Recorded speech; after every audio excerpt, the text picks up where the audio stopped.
Alrighty then, chat room. You know what time it is. We're back in our regular time slot. It is Thursday, which means it's Real Graps. It's issue 74. As per usual, I am your host, Gardy, and I'm joined by Tux. And we will take you through the week in wrestling. Well, most wrestling. Because remember, we don't... Yo, that WWE shit is getting crazy over there. Like, niggas call me crazy when I said we're done with that shit. And immediately after I get up and leave, that shit looks nuts, man. Literally last plane out of Vietnam, or last helicopter out of Vietnam, whatever fucking air motor vehicle it was. We made it out of a. That shit looked like the fucked up Freddy Fazbear, man. What that shit called? I don't know which one that's called. Is it Gold? Freddy? I think it's Gold Freddy. Is Gold the fucking melting one? Is it a Gold or his Nightmare? It's one of them niggas, bro. Whatever the fuck it is, this shit look fucked up down there, man.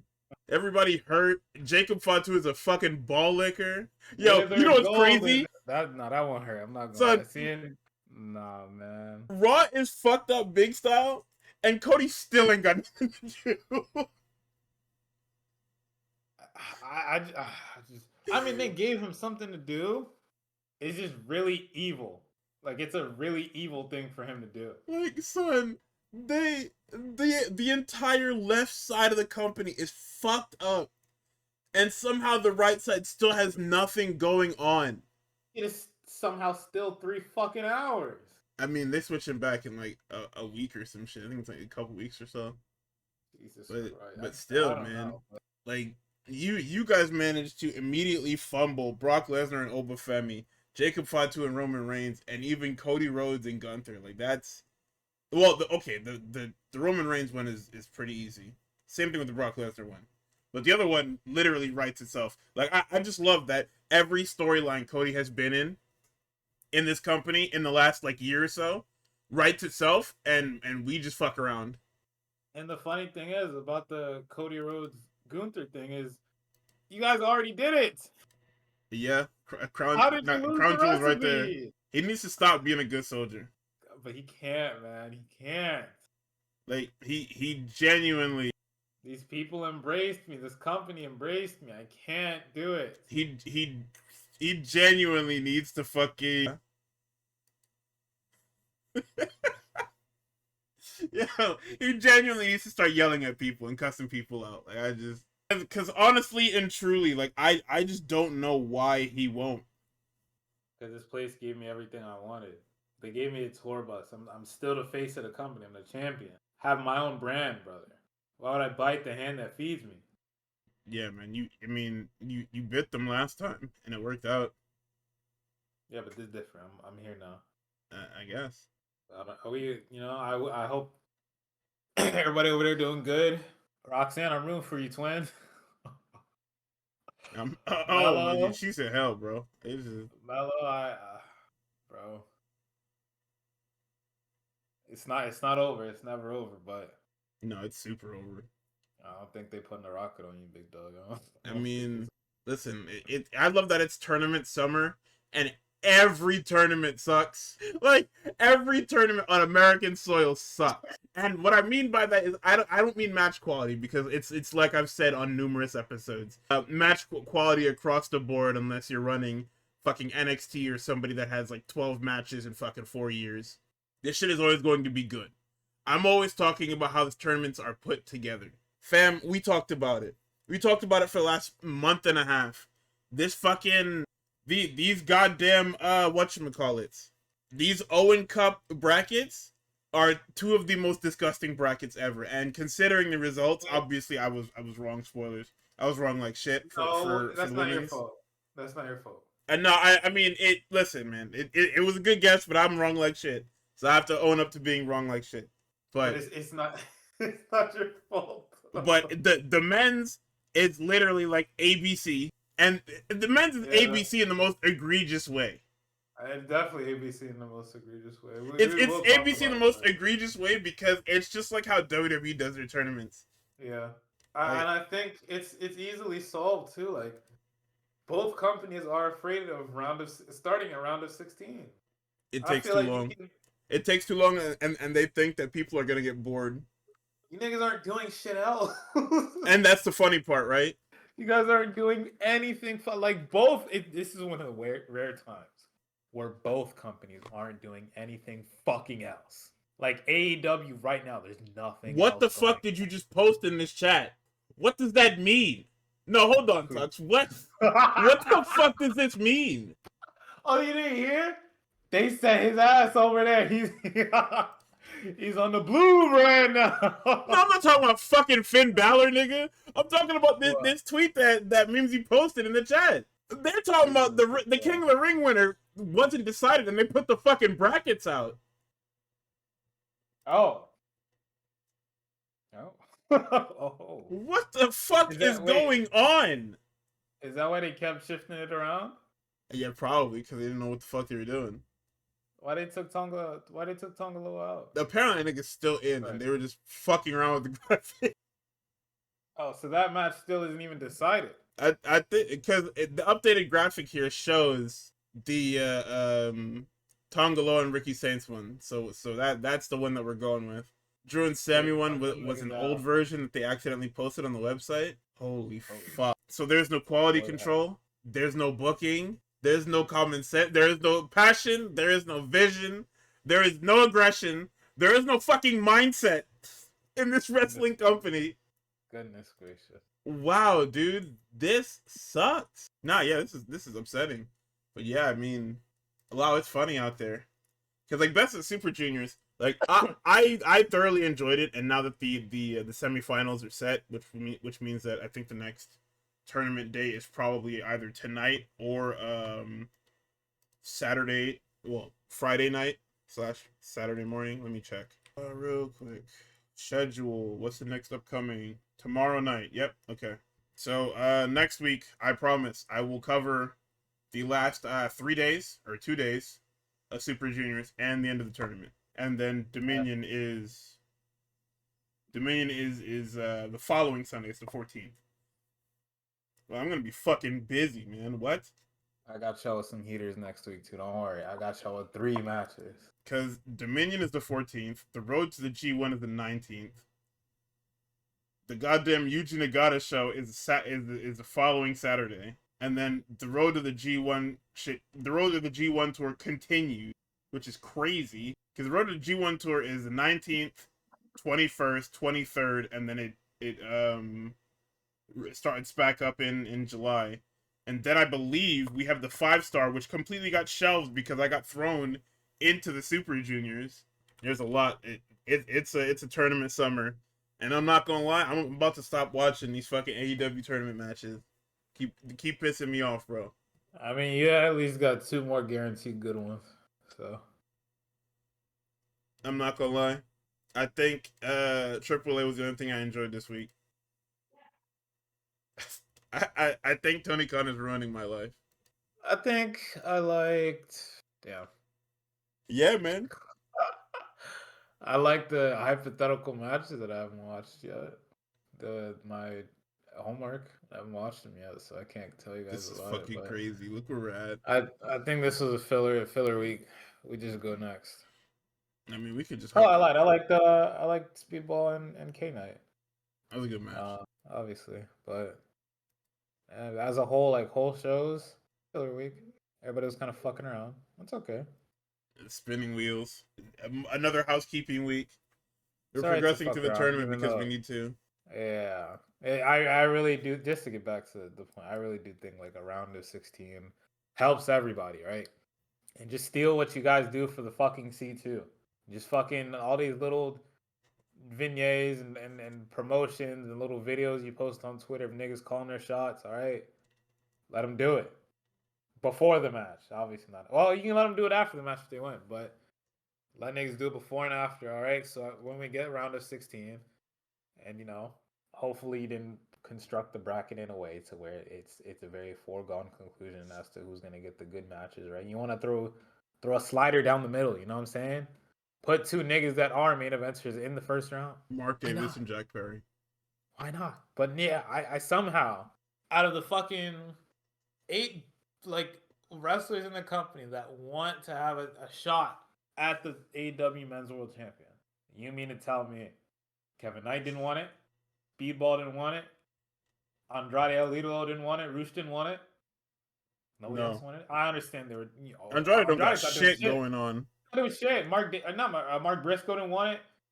You know what I'm saying? Like nobody else wanted it. Like Nah, because Jack Perry. those guys can just skip the line.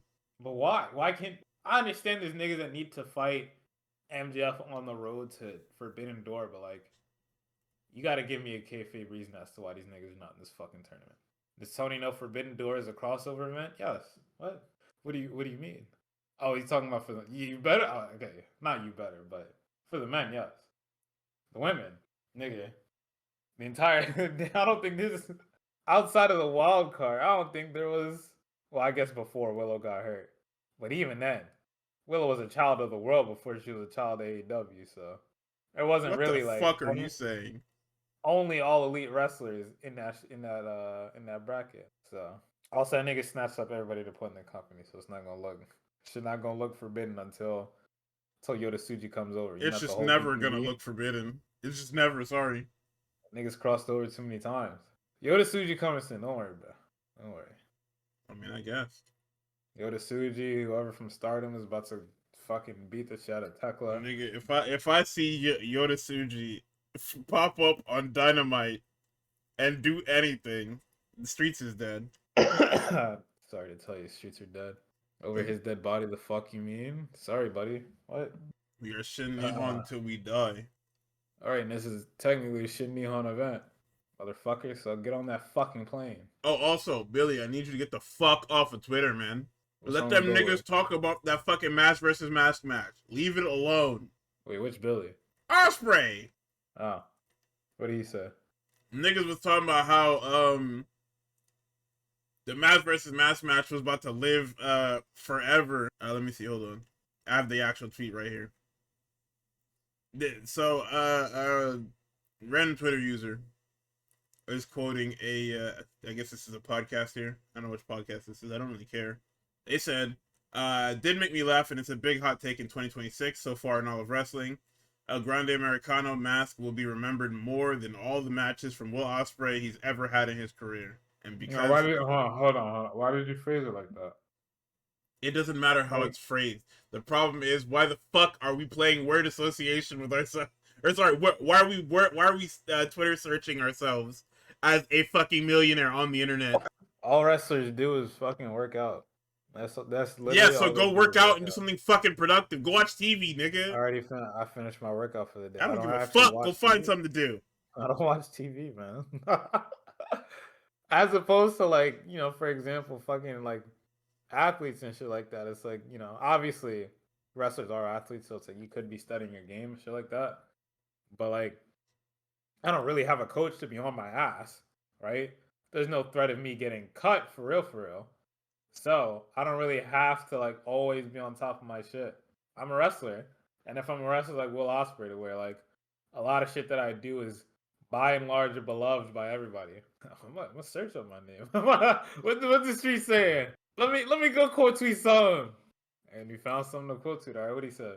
So I mean, I assume you follow this nigga. So he says, "Yep, 10 years on, people still talk about the Ricochet match.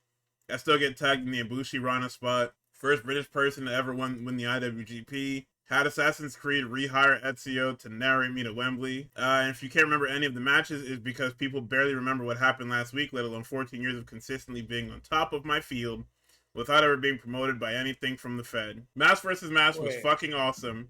Won't take anything away from it. But I'm in my own lane, never trying to compete with anyone but myself. But continue the conversation. I'll keep myself busy making towns. Say nothing." Wait, can you read the original tweet for me again? It was so the original tweet was reacting to a podcast clip that called the Mask versus Mask, or I guess it was like a discussion argument piece or whatever on the podcast where they're talking about if the Mask versus Mask will go down as one of the best matches this decade. And I assume in the clip they were saying something, and I didn't watch the clip because it's irrelevant, but I assume they were saying something inflammatory about Will Ospreay, which led to this person quoting it and saying that it's absolutely a hot take that the Mask versus Mask will outlive any and every piece of Ospreay's career. Okay. To which he To which he then obviously replied this whole thing. And I'm just like, dude, it doesn't matter. I don't know. Yeah, I don't know. Right It, now, I'm it like, I don't know why legitimately he did does that. not fucking matter. I don't know why he did that. Let niggas say this, it does not matter. These niggas also don't have like wrestling is very much like as far as it's come, it is still an industry where it was probably like 70 years ago. Like yes, there's TV deals, there's brand deals, there's all these like external extracurricular things, but like at its large, what wrestling is year in and year out is niggas wrestle damn near every week. There's a show damn near every week. Niggas make money damn near every week, and that's it. So all the stuff that wrestlers crave as like entertainment has evolved with like accolades and awards and shit like that. These niggas don't have that. There's no industry, there's no infrastructure for it. The closest thing we can get to that is fucking Dave Meltzer being like, yeah, I fucked this. It was Do tough, you know huh? how crazy? Like, do you know how crazy that is? Like, can we? I fuck with Dave, right? But do you know how insane that is? my One dog one said shit nigga, was tough. one nigga has the entire industry in the palm of his fucking hand, for the most part. That's the closest thing that 5-star is the closest thing that niggas are going to get to a Grammy in this industry. Yeah. It don't matter who else tried to fucking Slammies, greatest wrestler ever. That 5-star is everything. You heard Sammy Guevara. Where's my 5-star thing? There's a reason you don't got one. Does he have one now because of fucking Darby, or was that a 4.5er? I'd be so sick. I gotta look it up. I have to look it up. Oh my god. But as to continue with my point, right? Because these niggas don't have the like industry accolade that they can ignore, like other industries do, right? Well, some industries, right? Because they don't have that, all they really have, like really, really have, is the fans and the viral moments. That's all they have. That's why so many of these niggas are online. That's why Swerve Strickland thinks that he could jumpstart a fucking rap career and drop like 3 different analog versions of his fucking theme song on my Twitter timeline. Because these niggas play into the fans and the accolades. Also, why he's not really a heel, because he knows that if I scorn the fans and the accolades, I ain't got shit after that, right? That's why niggas don't really like to be fucking. I should got a 4.5. No, no, Sammy, no. Oh my god, going for Grammy instead of Emmy or Oscar since it's entertainment. Come on, man.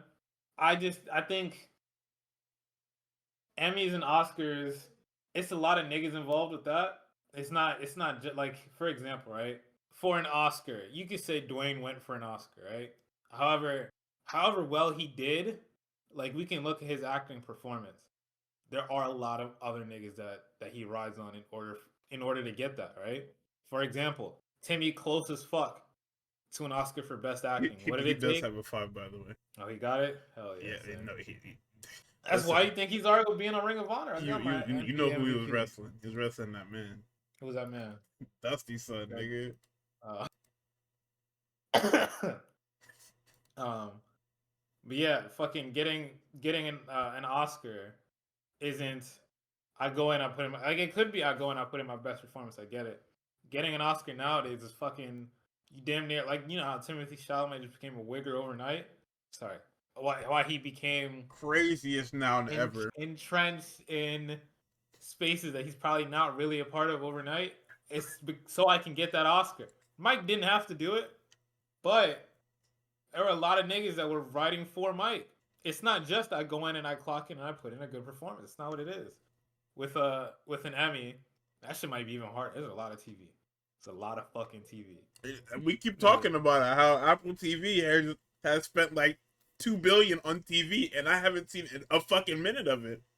And it's even harder now because the movie stars is on TV too. What the fuck are you doing here? No, that is crazy. So why do you think niggas like Bob Odenkirk don't have no Emmy? It's tough as fuck now.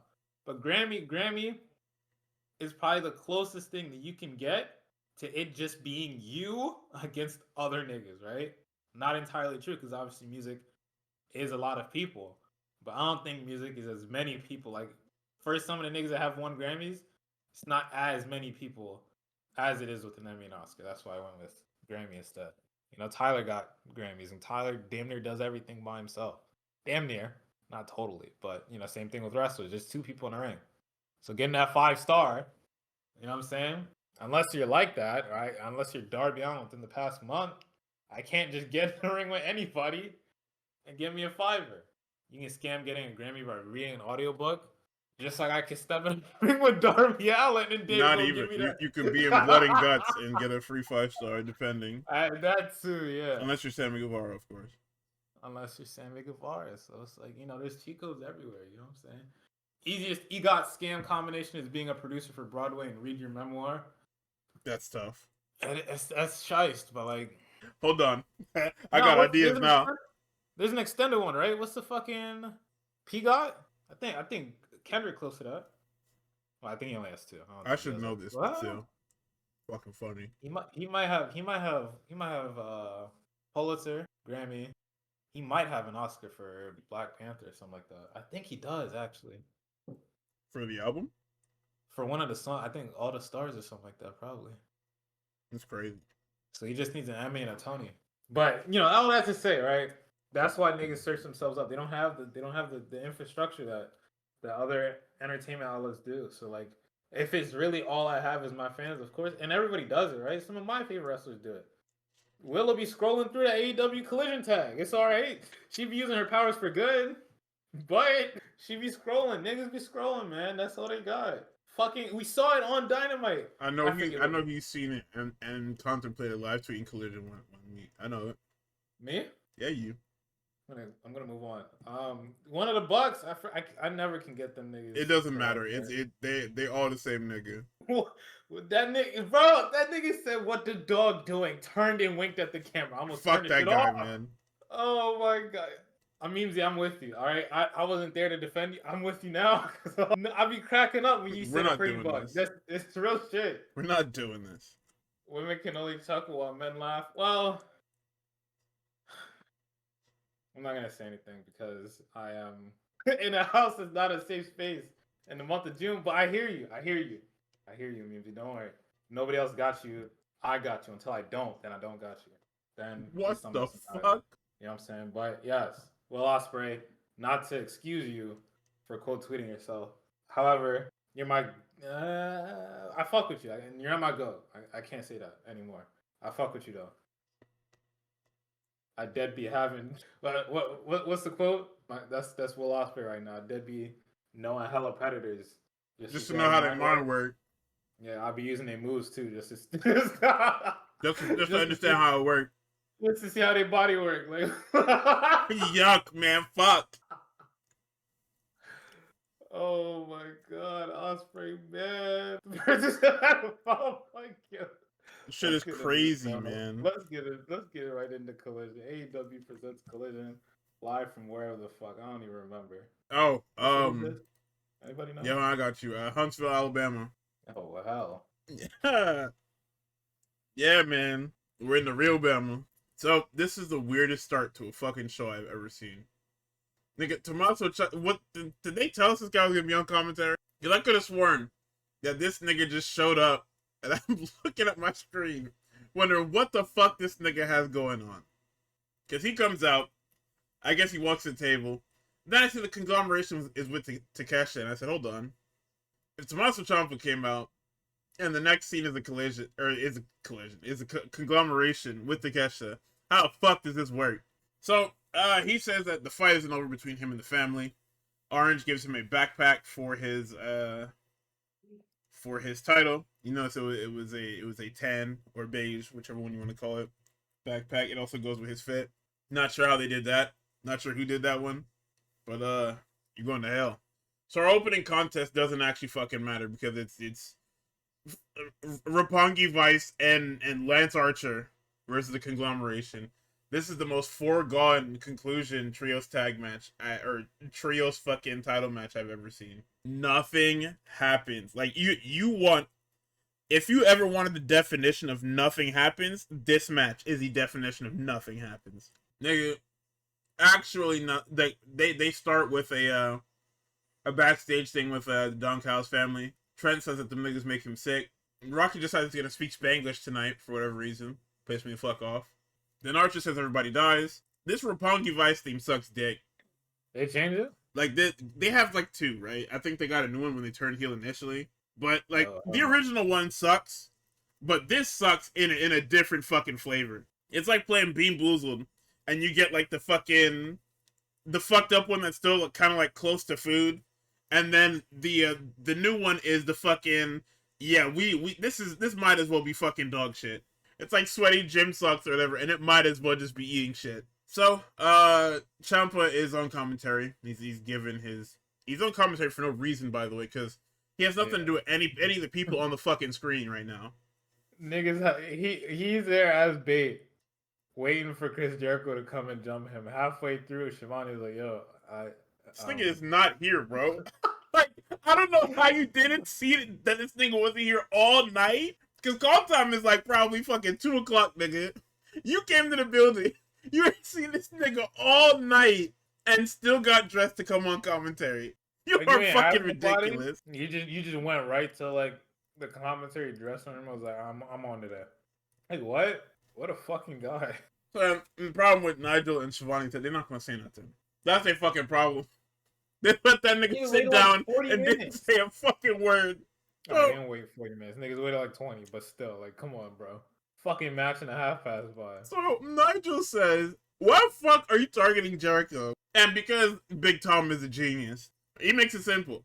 Chris Jericho's a former world champion, former Ring of Honor champion. If he beats him, that puts him basically where he wants to be. Short, sweet, simple. So why the fuck are you on commentary, man? He's trying to bait him in so he can beat him up and force him to accept the match, I guess. Bro, the finish of this match is Trent ending up in a fireman's carry, Orange Cassidy stepping on this nigga, and then hitting an elbow drop off this nigga, and that's what beats Rocky Romero. If you cared in the slightest about this match, I'm kind of sorry. Because this is quite literally you're in training mode just doing shit. So, we get a recap of Divine Dominion's 5-minute White Girl Challenge and the return of Ty J. This then goes into the 5-minute White Girl Challenge, and this is like the biggest 9/11 of the fucking week. Because here's the thing, right? I can understand not wanting to beat them, but the survival has to be normal. The entire last 2 minutes of this fucking 5-minute challenge are the champions who are 11-0 and straight killers being given belt to ass. Nigga, they tried to tell me that the Queen Slayer was gonna make Megan Bayne either tap out or pass out. And I thought, nigga, Lita Cross is looking helpless. She has a foot and a half on Ty Mello, and she looks helpless, and she cannot get in the ring. Weight room, nigga. Weight room. Hit the fucking weight room, nigga. What the fuck did you just do? I don't know why it wasn't fucking Lena Cross getting cut, which honestly wouldn't have been very much. I don't know why it wasn't these niggas just not giving up. Yeah. It could have just been, Divine Dominion is ragdolling these niggas for 5 minutes, and they refuse to get pinned and or submitted. Let it be an actual survival. Not this fucking, because that tells me that they're going to win this weekend, because we are having a title match this weekend, but you look absolutely fucking batshit putting this on TV in the way you did. This comes across as nonsense to me. Fucking Ty J. Oh, well, they're AEW's first tag team. Fam, they haven't been on TV since like 2023. You tell me Ty J hasn't teamed together in like 2 to 3 years, putting belt to ass to my current world champions? Get the fuck from around here. Ridiculous. Oh, man. I wrote it here. Tony Khan is a fraud and a hack. A little bit. Fuck that nigga. Like, you my dog, but fuck you, bro. I'm not letting that bullshit slide. I'm sorry. I will always go to bat for Divine Dominion. I do not care. So, we hit the point in the show. Tux is right. It's been about 20, 30 minutes or so. Ciampa decides he's finally going to tell us what he's here for. He gets in the ring. And he says, Chris Jericho's not here tonight. Everybody said, well, yeah, you were told that. I mean, granted, he said that Shivani told him that Jericho wasn't here tonight. But still, this is a brilliant little gimmick. Because what Big Tom pulls out is a list of 1,004 reasons as to why he hates Chris Jericho. Now, for those of you that don't know, about 20 to 30 years. You can say 30, but roughly 30 years ago, Jericho did a segment like this when he was wrestling Dean Malenko, because Dean Malenko was called the man of 1,000 holds. So Jericho then said, if he's the man of 1,000 holds, I'm the man of 1,004 holds. And just like Ciampa pulled out a super long, stupid ass list and started listing shit off. I didn't write down the reasons or something like he's got hair, he's old. He put dumbass shit on there. Yeah. So we move on to Hazuki versus Maya World with Persephone on commentary. Yo, I love Persephone. I'm glad that she feels comfortable. Well, she didn't feel comfortable here, but she got to chill the fuck out.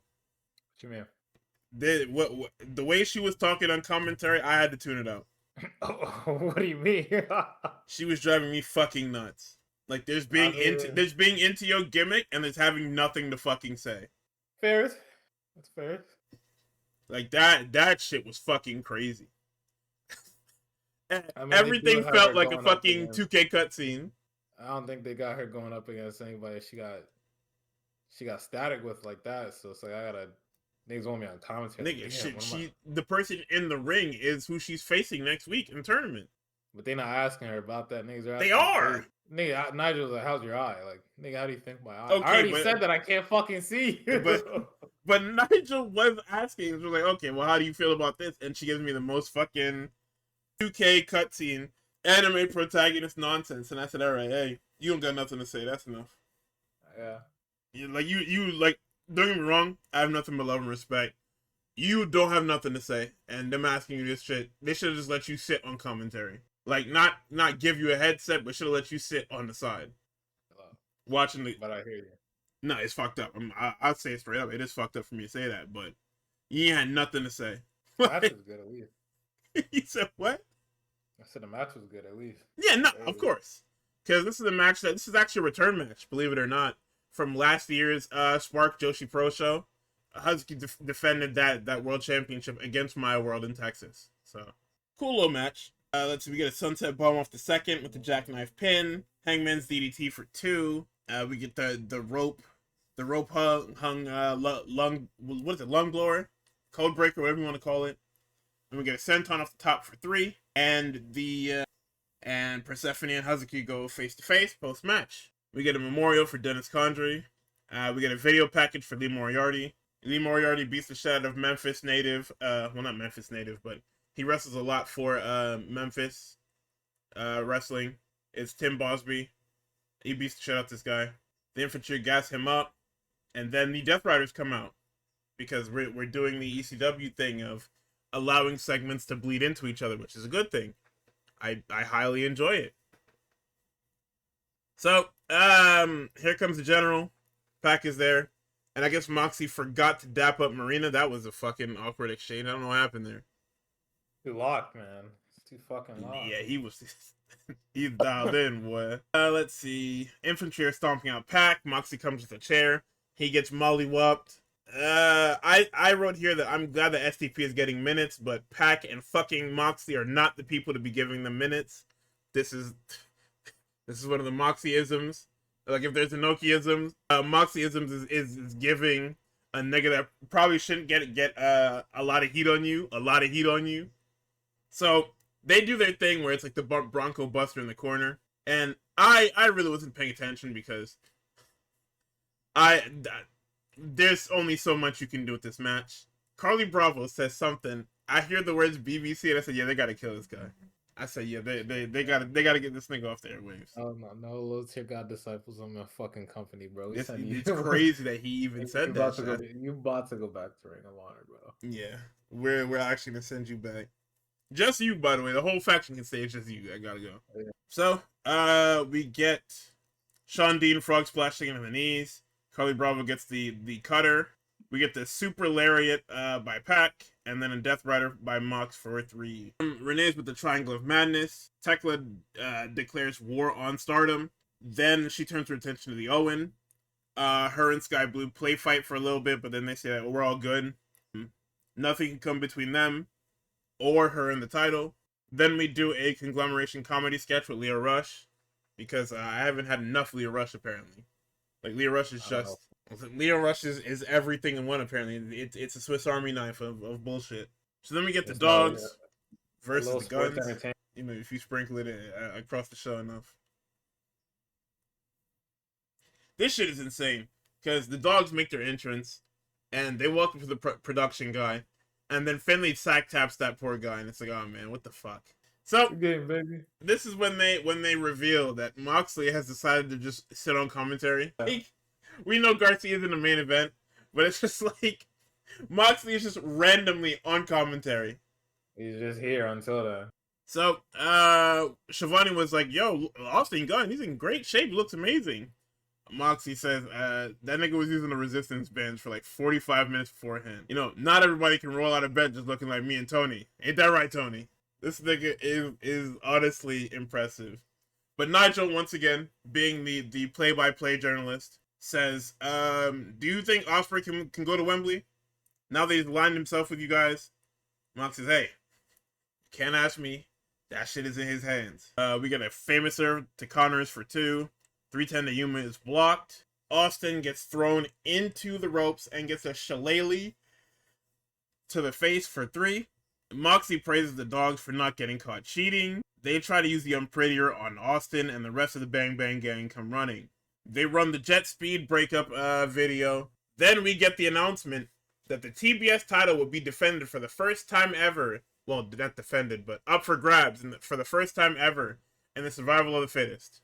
This is what you made niggas wait 2 days for. Or sorry, 3 days for. Niggas waited 3 days for a throwaway 5-minute segment of you telling us, yeah, it's going to be in a fucking elimination battle royal. Or not battle royal, but you know what I mean. Elimination fucking six-pack challenge. That's not tough?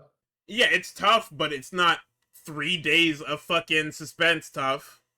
Niggas had to wait 72 hours for you to say, yeah, we're going to take 6 random people from the AEW women's locker room and give them a chance to win the TBS title, which means that we already know that Julia Hart is one of the 6 people, basically. I was just about to say.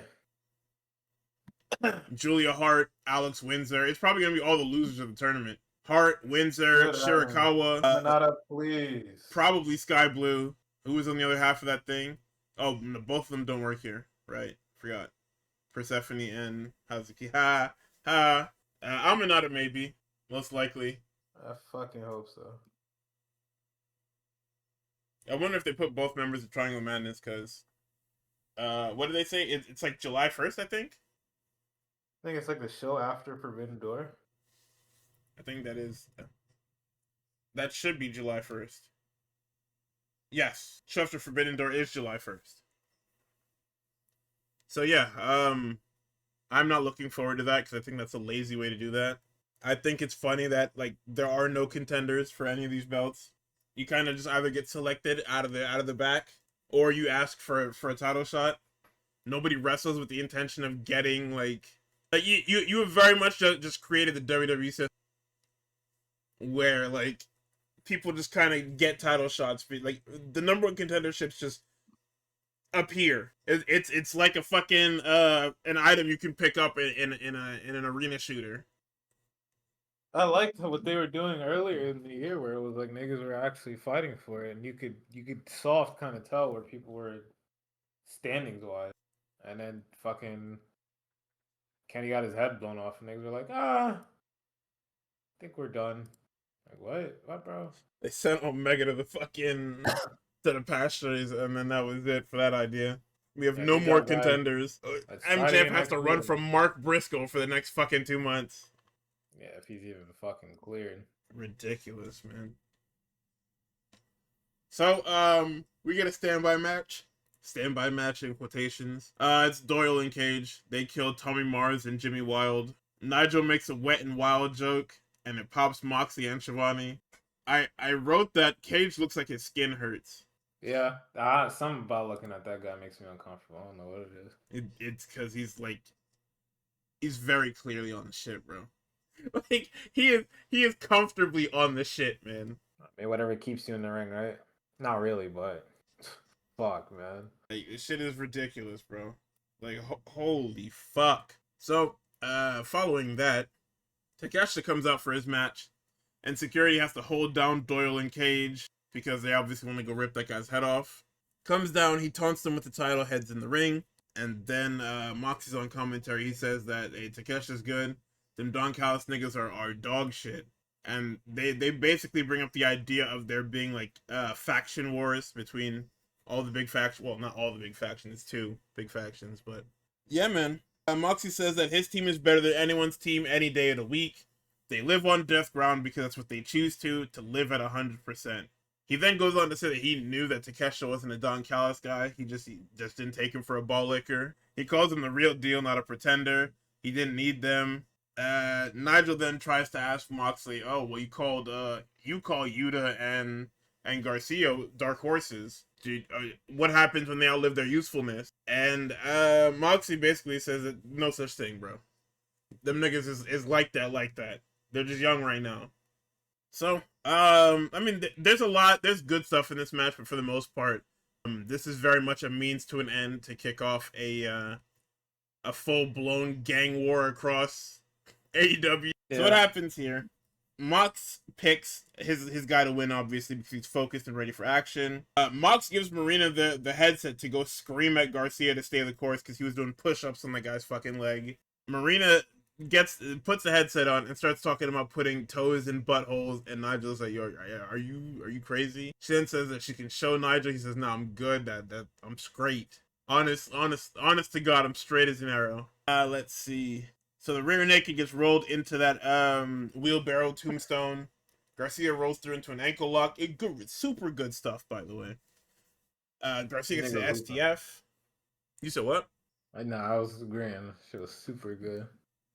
We get the stomp to the leg, and we get the power driver. Takeshita pops up, hits a Blue Thunder, but only gets 2 because he doesn't cover the shoulders. Garcia gets an arm drag off the top and rolls it into a Dragon Tamer. Like, this shit is fucking insane, bro. Garcia does this, and Moxie basically, if Moxie was wearing a shirt, that shit would have been off. Like, he actually just fucking explodes and pops super big for this. Garcia avoids Raging Fire. Eventually, he ends up in the wheelbarrow pile driver, and we get the Raging Fire for 3. Moxie is disappointed, but acknowledges how good of a match it is. And immediately, as soon as the count hits 3, and Takesha's music starts playing, all hell breaks loose. Yeah. It makes no sense what happens at the end of this show. I mean, it makes sense, but the battle lines that were drawn make no sense. So, the Callis family attack post-match. They're kicking the shit out of Takesha. Off camera, you hear a noise. And what the fuck just happened? Nigga, Shane Taylor has mounted Moxie and is beating the shit out of him. We then see that the other guys, whatchamacallit, Bravo, the infantry as well, start attacking Garcia and Marina. Mike Bailey makes the save with the conglomeration for Takeshita. Yuta flies down and gets thrown on the table. Pac is here. Moriarty and McGuinness get into it because they're gonna have a pure title match at some point. It might be Death Before Dishonor. I'm not sure exactly when this is happening. Let's see. What the fuck is this guy's name? When is this slated for? I don't think it says. But yeah, no, that is all on the horizon. I will find out eventually when that's happening if they haven't announced it yet. Because I know they were talking about Nigel being in contention at Supercard because he beat Woods, but I don't think they gave an actual date or a time. But I do believe that Death Before Dishonor is the next Ring of Honor show before Final Battle. Or am I wrong? Death Before Dishonor is... Okay, hold on. Death Before Dishonor is August. Jesus. So yeah, at least last year it was August 29th. So it should be in August this year. They haven't said anything, but I assume it is going to be in August yet again. So after that, Carly Bravo then attacks Nigel, and now he's in it, and it's a fucking mess. Speedball triangle moonsaults onto Rocky. The conglomeration, the Callis family and STP clear, and now the conglomeration and the Death Riders are only left in the ring. There's still obviously tensions between them, more so that everybody in that roster has beef with Moxley. O'Reilly and Cassidy have their beef with Moxley. And then you've got Cassidy and Yuta because Yuta left the best friends to go join the Blackpool Combat Club.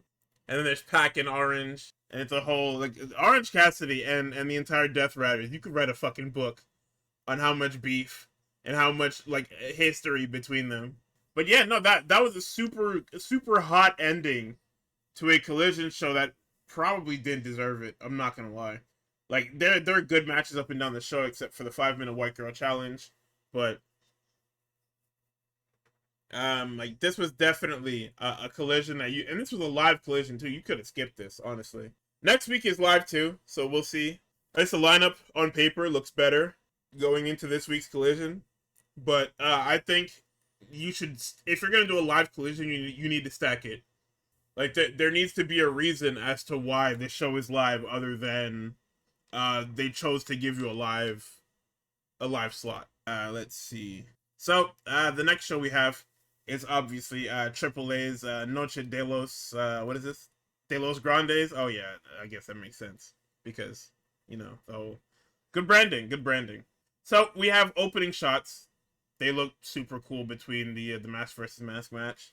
Gable is basically showing that he's fighting with fans, and then Americano has been fully embraced by the people. He looks nuts in this shot, by the way. Which one? With the fucking the hat? No. I'm talking about when the show starts. When the show starts, he's wearing like a black suit. He's waving a fucking flag around, and the people are embracing and singing and just like marching into the arena. This shit looks insane. So you open up with Rey Fenix versus Laredo Kid. I think this was the last match that was made for this show / this night, because the original match only happened like 2 or so weeks ago. So this was cool. Phoenix immediately shoots to kill and goes for the muscle buster. It doesn't work. We get a frog splash for 2 into the cross arm breaker. Laredo Kid goes topside, gets a shote into a muscle buster for 2. Laredo Kid uses a low blow and gets the exposed buckle, but he ends up running into the exposed buckle. He gets the rolling savate kick into the muscle buster for 3. We have a new champion in Phoenix, and it was also a fantastic match and a fantastic opener. The match that I enjoyed the most outside of the obvious main event was Vikingo and Wagner Jr. for the Latin American Championship. That's El Hijo del Vikingo and Hijo del Dr. Wagner Jr., which, I guess he's semi-retired now, right? He should be at least. So there was a spot in this match that I cannot speak highly enough about. Vikingo sets this nigga up. He drapes him, like, back first on the stairs. So his legs are tied up on the post, and he's just laying there. Vikingo goes to the top rope, and he double stomps this fucker all the way to the ground. I saw that and I was like, wow, I love wrestling.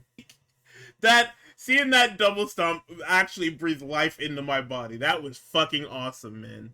But of course, because Vikingo is a ball licker, Omos comes out, Dorian comes out, they're causing distractions, but it's evened up by Galeno coming down with an attacking Omos.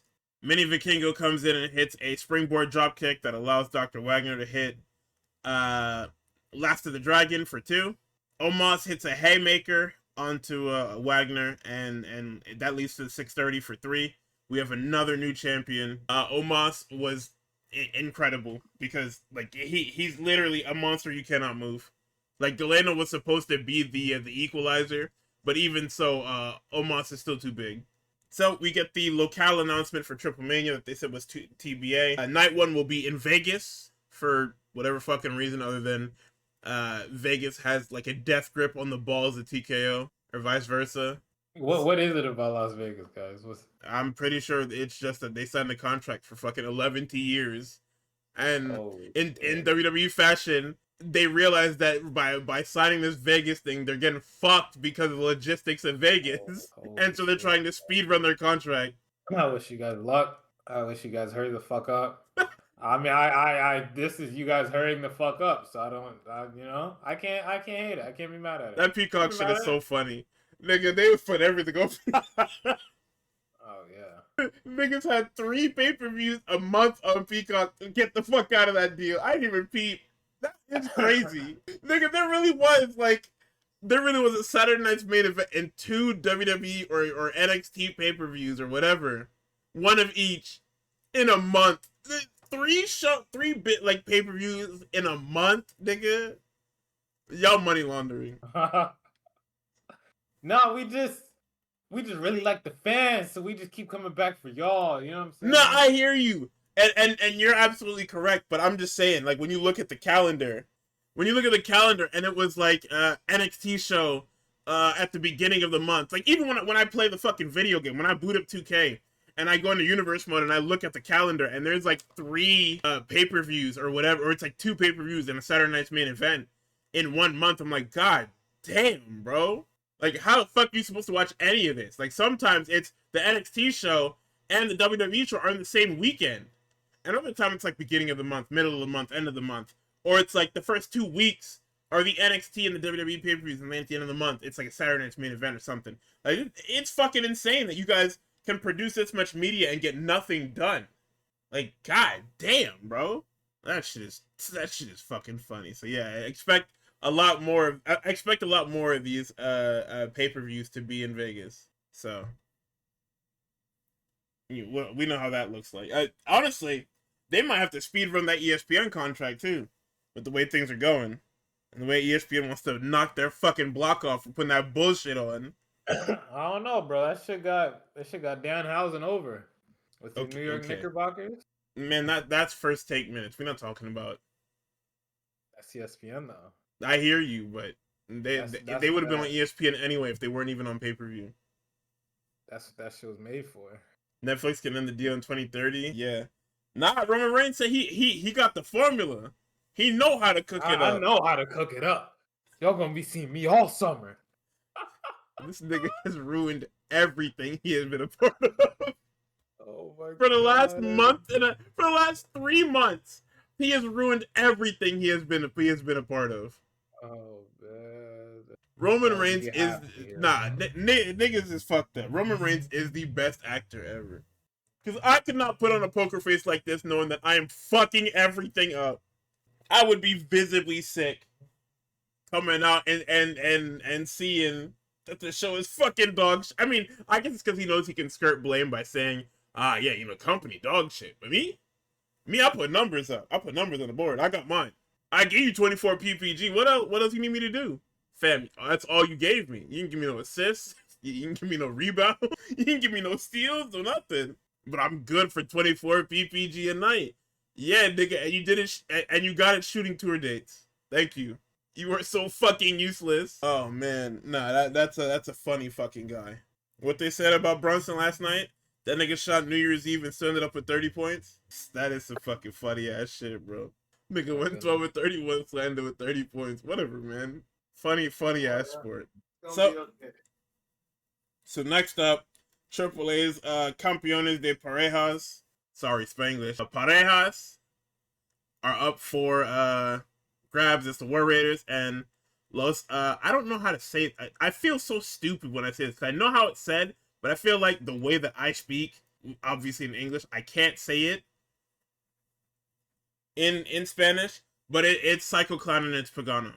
So the champions hit Stereo Tope Suicidas to start. Basically, this is stemming from the angle we shot about 3 weeks ago, where the champions are having trust issues, and that does not come into play at all. It literally only comes into play in the finish. But let's see. What was it? Pagano hits an Emerald Flosion on the air for 2. Fucking insane. Let's see. We get an air raid from Psycho Clown into a Pagano leg drop into a Psycho Clown frog splash for 2. Then we get the fuckery.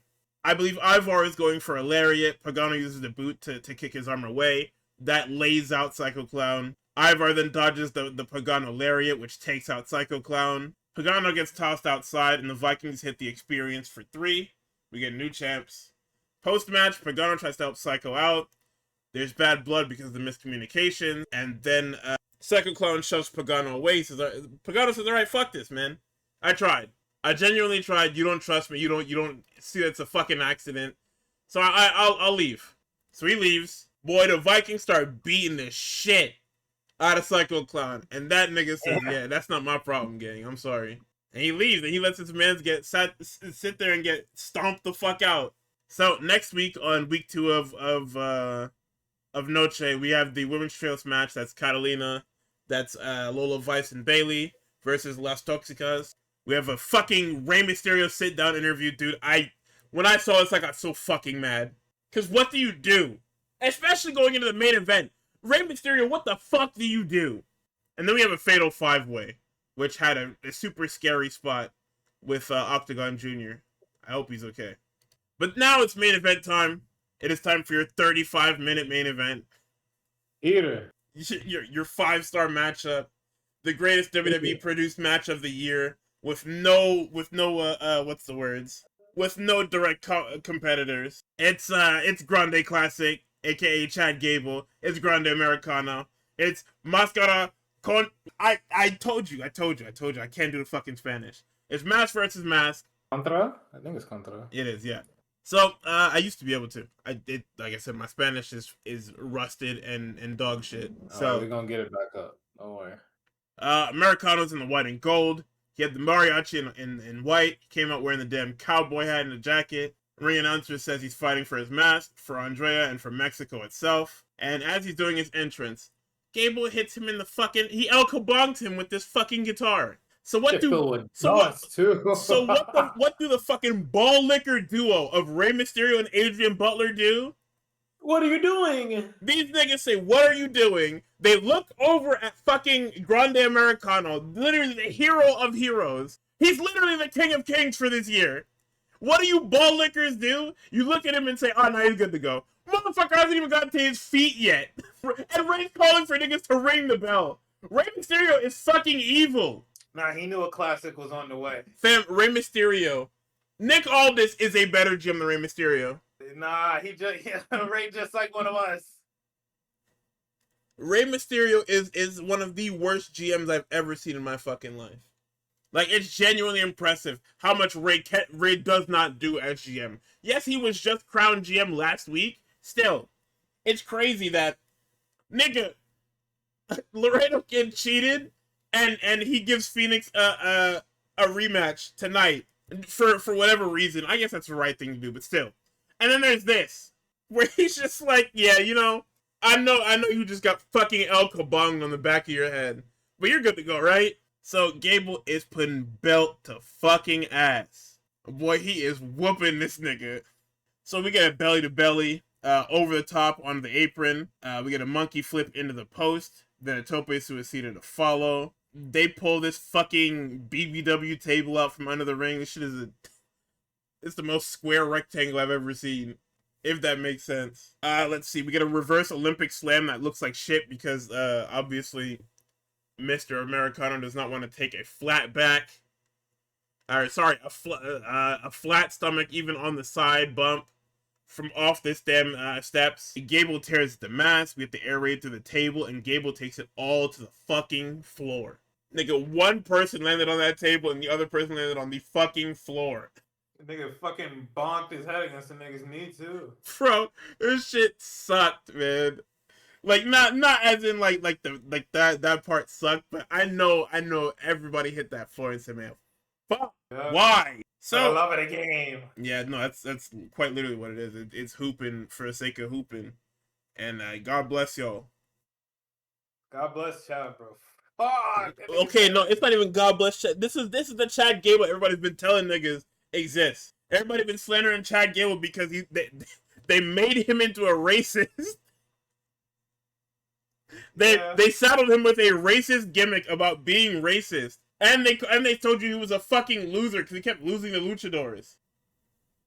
I'm glad the story's finally over though. We get an ankle lock and a suplex on the floor. Not sure why they didn't why everything was I guess hard way. I'm sure they bladed at some point, but it looked like you niggas didn't even try. I guess Ludwig was like, yeah, I'm not. Not happening. Hell no. That was definitely hard way. Fucking at the end when he's talking and niggas still gushing, bro. Nah, yeah, he slicked his hair back and that shit ran. I said, wow. Fucking mask was holding everything in, I guess. Like, this shit is crazy, bro. Let's see. We get a German with a chair battle. So, Bruto and Julio, Hermanos Americanos, attack Grande. They put him to the table. They set him up for the headbutt. It gets a 2. Los Americanos come sprinting down. And once again, with these two motherfuckers, you can tell who is who.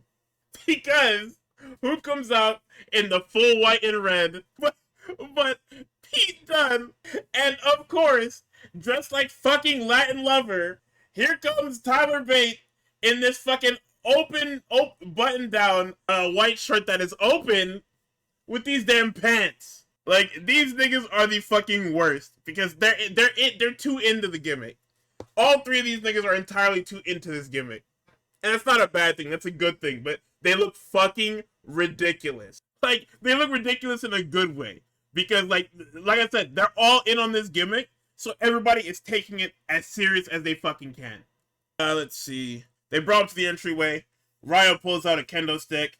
Bravo goes to the balcony. Bravo takes a crossbody dive off of the fucking balcony. It's high as fuck. Lands on both of the guys. Also, what the fuck was Julius wearing? This nigga was wearing a fucking sleeveless shirt with this damn body armor on. Kevlar. If nigga was wearing the fucking shield Kevlar and still got his ass laid out. So, Gable accosts some blind nigga. I don't know who this was. I assume this is an important person in the feud. I joined late, so I have no idea. Like late as in I started watching AAA late, so I have no idea who this is.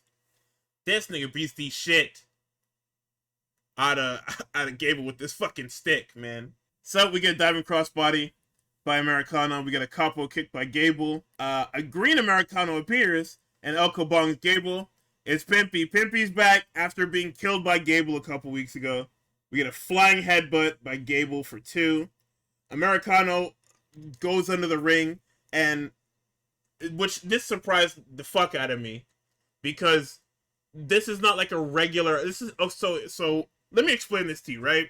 When he goes under the ring and that fucking rope is down there, I want you to know that that has nothing to do with this fucking story. Nigga, that is epic loot. Golden Scar? No, but like that is quite literally the Golden Scar. That's like being in a street fight on the main roster and you find Taker's urn, nigga. What the fuck is that doing down there? Oh. Nigga, Tejano came back 2 weeks ago. How is this bull rope under the ring?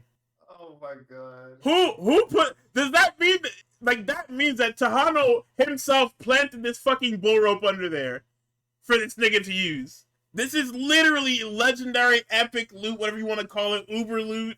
But of course, he gets fucking flayed with this thing. And funny enough, the person to use the bull rope the way it's been used for the last fucking 30 years is fucking Chad Gable. Chad Gable uses this thing flawlessly, by the way. Because he's whipping it, it makes the sound when the fucking handle hits the mat and snaps back. He's doing this thing flawlessly. I said, holy fuck. And then I watched fucking Kaiser take this damn bull rope, and I said, he has no idea what he's fucking doing with this thing. He's just whipping this nigga with it. That's us, you know? So Andrea comes down to ringside. She's wearing white and gold because of course she is. Okay, well, so what the fuck? Hey, did we fire you? The fuck are you doing here? She's got a ticket. Come on, I know you guys have played 2K Universe mode.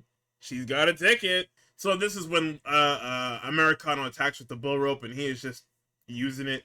We get a hammerlock DDT for 2. They're bloody messes. They're brawling. We get an overhead belly to belly in the corner. A moonsault for 2. Gable destroys the knee with a chair. We get a backdrop exploder, and he goes for something else, but the knee gives out. Chaos Theory for 2. Gable crashes shoulder first into the post, and Grande lifts. He holds him up. This nigga is standing there groggy.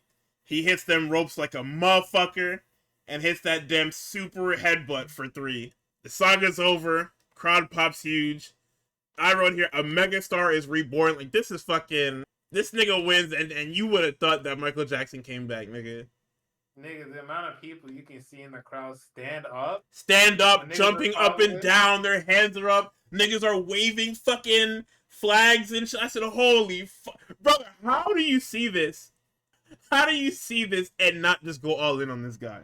I'm not gonna lie, if I was Trips, I'd be embarrassed, bro. And, nigga, if I'm Borash and I'm Undertaker, I'm never letting El Grande Americano appear on WWE TV again. You know the gift for the fucking the one college coach that like he kind of has his blazer off his shoulder and he kind of like rubs his forehead up against the ref and Yeah. he somehow didn't get a technical. If I Oh was Mark yeah. Calloway, During March Madness. Yeah. yeah, that's what I'm doing the trips if I'm Mark Calloway. I'm sorry, I'm gonna bend down because you know he's not tall like that, but I'm Nah, you get yeah. in your fucking face, nigga. What the fuck? El Grande Americano should never leave Mexico to I'm go a to fucking America. alchemist, nigga. I'm a fucking alchemist. I turned your dog shit into some gold, bro. The only way that he interacts with WWE main roster talent is if they come down to AAA or if they work Worlds Collide. Yep. Ludwig Kaiser is lost forever. Yep. Marcel Bartel only exists outside of fiction. It's done. He cannot be anything other than Mexican hero El Grande Americano. He should not be on Raw. He should not be on SmackDown. None of them niggas should be on them shows. Now, of course, it's not how WWE works, but this nigga needs to stay in Mexico and he needs to be the hero Mexico deserves till he decides to fucking leave. I mean, honestly, outside of the commercial breaks, have we even fucking seen Ludwig at all? Like, not Ludwig, but El Grande Americano 2 at all in the past? I mean, we haven't been watching, so I don't know if you even know, but I have no idea. Is that guy not an international commercial break soldier? He was for a while. Like, the trios match was a week before. It was them versus who? He's got to harass Dirty Dom. Okay, that guy's the champion of their show. He should be on the show. Oh, I see what you're saying. Okay. That does make a lot of sense. But yeah, no, this match had, like, the perfect amount of everything. Like, there was some gaga in there, but everything flowed. I do think there was a bit too much in that match. I think you could shave off, like, a little bit in the middle. But other than that, it's fucking fantastic. Oh, it is set, by the way. Triple Mania is set. We're gonna have to wait till the fall. But Dom has a target on his back. Because we were talking about it during the show. And I said I was talking about how the only like event that AAA has now is Triple Mania. Or left, I guess I should say, in the year. It's Triple Mania. So Dom is forfeit, but we're gonna have to wait till September to actually see it. And that was AAA. A fantastic end to a saga that only heated up and got better when it transferred over to Mexico. I can't even call it surprising. I feel like that's just normal because, well, one group of people respects it because it's their culture, and the other group of people don't respect it because, well, they don't respect much of anything. These are the people that are popping for fucking... I can't even say popping for Danhausen. These are the people that like Logan Paul. They keep giving Logan Paul reactions. Nigga, I'm so happy that nigga's here, bro. That's so crazy to say, but I hear you. Yes. Fuck that nigga, yes. I prayed for this. Yes. It's so fucking crazy. Son, God, they got Braun Breaker running around with the fucking bullshit Raw tag title. I'm sorry, he gotta get right with somebody, bro. He got niggas talking about whatever demon is hanging over him. He gotta niggas talking about Wemby Aura loss from game 1 of the finals. Nah, that Braun Breaker Aura loss is insane. All right, that's okay. His Aura, that's not even fair. Whoever took that picture, that fucking, what was it? The when he stole the world title.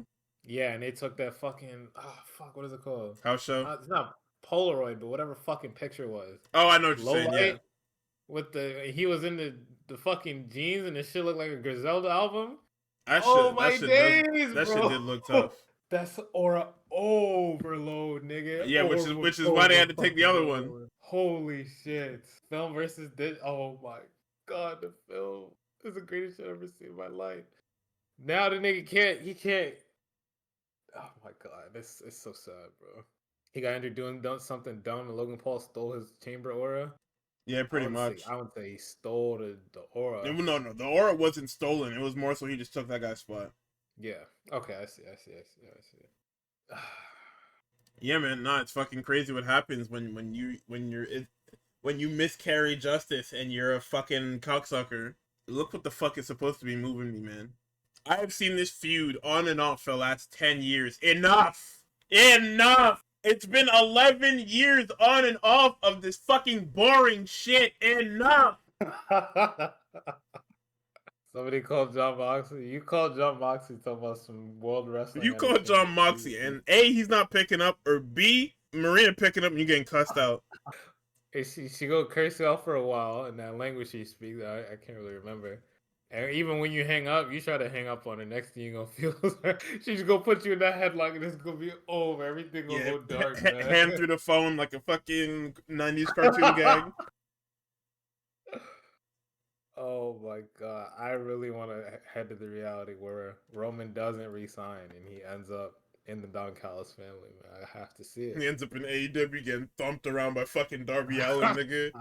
Yo, Oh my god! son, I cannot see Roman working a nigga like Darby Allin. Roman versus Darby. Oh my Oh my god, heater! Son, the first time Darby says, yo, throw me down the stairs, and that nigga looks at him like he's got 3 heads, is gonna be so fucking funny. That coffin drop to the floor, son, that coffin drop to the floor, Roman's gonna be like, yeah, nah, that's not, sorry, no way. Roman's gonna spear him through some shit. You gonna do them face twitches. Darby's gonna make it back into the ring. Son, it's gonna be the most boring Darby Allin match ever. Like Darby Allin matches have like an urgency and a fucking like a danger to them that just does not mesh well with that guy, bro. Oh my goodness, I need to see it so bad, bro. It's so fucking funny. God, that's the only part of the fucking. Now that's the only part of the dub AEW Forbidden Door I want open. Close everything else. I just want that one. Darby Allin and Roman Reigns. Roman shit talking. Darby's gonna get them on the verge of cancellation. Holy shit! Getting a phone call from the Human Rights Campaign and the Trevor Project. Don't worry, Dragon gonna sort him out. Dragon gonna get him right. You're not touching that one, man. You just gonna look at him. Cause we see what happened the last time that them niggas had a match. This shit don't work in AEW. Too many people can out talk him. I don't care. I need to see it. Yeah, because if he was having a problem with Punk, yeah, he goes over there and it's fucking 8 Mile. It's actually fucking, oh my god. I need to see it. Somehow, some way. I need to see it. I need to peer into that universe and see this nigga in the dub. Big money contract. MJF throwing pot shots. I need one of 2 things, alright? It's either Roman and Don Callis family. We put Roman in the conglomeration. It's gotta be one of 2 things. Son, I'm telling you. Nah, it's gonna be that first show up when he shows up, he starts cutting his promo. When the 0.1 second of MJF theme hit, everybody gotta close their eyes. I'm turning TV off. Son, that when the beginning of MJF theme hit, you just gotta close your eyes because you know it's up. I'm cutting the set-top box off. I can't. Don't count my rating for this. No. Son. Oh my god. Do you know how hard of a fucking month this nigga would have trying to build that match? Oh my god. Son, if it was 4 weeks of Punk calling this nigga out his name and handling it with kid gloves, what do you think that nigga's gonna do to you?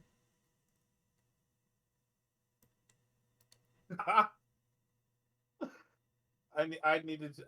Just let me over there. Let me over there for a week. I just want to see what a week looks like with Roman and Dub, bro. Just let me see a week. Swerve and Roman feud will actually drive me out of the company. Yeah, because it's the same nigga. I'm not watching that. It's the same nigga. It's just one was given the keys to the castle and the other one worked for the keys to the castle. The worst promos of all time. Because they both had shitty ass fucking factions. The Bloodline and what the fuck was Swerve shit before he got the title? Mogul embassies with the fucking skinhead and that other shit. Yo, no, he had a faction full of clan members. There was not one black person in that group, bro. Somebody please get Tux that fucking picture, cause that shit look crazy. Oh my god. He was walking around with a fucking like group of clansmen. It looked crazy, man. It was all his crew was the most racist niggas you could look at. I need to show you this shit, bro. Oh my god, man. I have like this shit had me crying, son. Nah, man. Oh, I forgot the Gates of Agony was in there, but nah, nigga, this shit looked hilarious. He had some random white nigga in there. He had fucking Parker Boudreaux in there. He had fucking what's his name? He had Brian Cage with that fucking mohawk in there. Nah, bro, that shit was bad. Oh my goodness. That shit was bad, brother. I remember looking over at that shit and looking away. Cause that was around the time where the fucking punkening was happening. Like we were smack dab in the middle of fucking punkening. So like when things that were happening outside of that just really did not matter. So a lot of niggas was like, if you were paying attention the entire show, you got to see shit like that. But I was seeing that shit in passing, and I was like, what the fuck am I looking at, bro? What is this faction, man? Hey man, he seemed to have made it work. He's tough on now, so. Sure, man, but what the fuck are we even like looking at? What the hell is happening outside? What the hell? Nigga, I hear drums, bro. I think them niggas is coming for me. I'll be right back. Keep going. This is fucking insane. So, Dynamite, live from Richmond, Virginia. We start with a earlier today pre-tape, and it's Renee and Roosh. She asks him how he feels. He says that after beating the roster, after winning quick, 3 years later, he's finally getting his shot. Max walks up and antagonizes him. He slaps him in the face. And then after Roosh double legs him and starts whooping his ass, he says he calls for security to get Roosh off of him. So now we switch over to the live feed. Renee is with Roosh again. This time Andrade walks up and he says, hey, I mean, this is also in Spanish, by the way. But he says, hey, tonight's your night. You do it for your family. You do it for the Mexican people. You showed him that people like us can be world champion. Show him that when you mess with the bull and then the crowd finishes it, they say you get the horns. And that leads into our opener. Our opener is Roosh. It's MJF. It's the AEW World Championship. And it was made no countouts because of what happened earlier in the day before the program started. So Roosh comes out with his regular getup. He's got the helmet, he's got the cape and everything. And Max comes out with the Matador gimmick on. He's got a blue Matador gimmick to go with his gear. Then, as they're doing introductions, he tells Justin Roberts to say that he ran their hometown hero out of the main event scene. You'll never see Hangman again. Well, at least challenging for this belt. You said, huh? That shit was tough. Then he says that y'all put the Virgin in Virginia. Yeah, so like I said, Roman Reigns, stay where you at. Like this wasn't tough, but like you gotta stay where you're at because he's gonna say worse shit to you. So, hey, I seen Starlight Kid reply to this Tekla shit. Stop. Hold on. Stop. No, not hold on. Stop. Trying to see an MJF versus Jey Uso feud. See what that looks like. You said who versus who? MJF versus Jey Uso. Oh, hold on. You might have did something there. That shit not gonna be funny. It's gonna be funny in the egregious way where he gonna start, because I'm gonna tell you right now, MJF gonna start shooting from the hip, like within reason, and he gonna hit whatchamacallit. He gonna hit that Jada Parker subtweet, and you just gonna have to eat that. Is the Jada Parker subtweet into the following Dynamite making fun of this nigga for being gassed? Jay might shoot on that nigga for real, bro. Yeah, he might have to kill that guy. And I say might very loosely. He has to kill that guy. My fault, EP. We'll get back on topic. Shit is fucking funny, nigga. I'm telling you, MJF is such a funny cheat code. Because if you put him against anyone that's like brought up in the WWE system, it's a smoke show. Like, he's smoking a lot of niggas that weren't in that system, but if you send him over there, it's actually runs. Like, I'm telling you right now, that WWE roster better be so fucking thankful that guy didn't jump ship. Yeah. Because if you think this Cody shit was bad, this nigga would be a 7-time world champion, and you niggas wouldn't. This nigga would be a 7-time WWE champion, and y'all just gotta eat that. Y'all would have just had to eat that, bro. I'm telling you. Because he would have held that NXT championship 3 times. He would have broke that Adam Cole record like shit, nigga. Oh my god. That nigga would have ran that entire fucking building. A little PC. Look at the fucking shit they be getting if a nigga jump ship. Oh my god. Nah, if that nigga jumped ship, they would have had to kill him down there in the PC. A lot of you niggas is gonna get fired. Josh Briggs, you be so happy that MJF didn't come to NXT because it would have been up for you, bro. So, the bell rings and Max starts brawling with Roosh. It's obviously a fucking mistake because Max is not built for swinging on this swole ass man. Let's see. We go outside. Roosh throws him into the barricades, uses the camera cables, and chokes him out. Bryce is like, hey man, okay, you choked him out enough. Come on, gang. Max boots him in the timekeeper's area. When we get back in the ring, Roosh is looking for the horns, doesn't get it. Bryce stops Roosh from using the exposed buckle. Max uses it instead. Roosh gets opened up crazy style. We get a pile driver on the apron. Roosh dislocated his shoulder and popped it back in. The doctor tries to call for stoppage as both men are down and fried. Roosh headbutts him and goes back on the attack. Roosh went for it again, but explodes the fucking barricade. This thing looked insane, man. He dropkicked the fuck out of that barricade. That shit was crazy. So, Max uses the crossface, the label lock, yes lock, whatever you want to call it, and Roosh passes out because it was, or the arm that was trapped was the dislocated shoulder. So, Max is going to attack him post-match, but Mark Briscoe comes out, makes a save. He dick kicks, and then the conglomeration has to fucking come save Mark Briscoe, and Ishii is back. So this goes right into Mark Briscoe and Leo Rush. You know I didn't watch this. Cutthroat driver for 3. He cuts a super heartfelt promo about life after losing his brother, and basically the path that led him to MJF. Son, you know what's crazy? Darby Allin, nigga. Like, how the fuck did we not just put Mark Briscoe in this spot? Like, Darby Allin, nigga? Yeah. Come on, dog. And MJF tweaked his knee, sure as fuck hyperextended his shit. This shit was rough. Sure was. They don't know how bad that shit is either. It is fucking nuts, bro. I blame Darby Allin. That's it. This is Darby Allin's fault. If you would just told them niggas no, this wouldn't happen. Not totally wrong. If this is the case, you gotta let Mark Briscoe beat the shit out this nigga. I'm sorry. Mark Briscoe gotta take that title off him. I'm sorry. Whether you want him to or not. Or, in theory, you could do the fucking, hey, the Owen final is now for the belt. If that guy is actually going to be out for a while. So, let's see. Excalibur runs down the tournament. He's interrupted by Tekla. She talks about the Idol Killer gimmick. She talks about being fired. She says the Triangle have 3 things to do. Sky has to win the Owen. Julia has to get the TBS title back. And then she has her eyes set on Forbidden Door. She's not declaring war on Stardom. She's declaring death on them.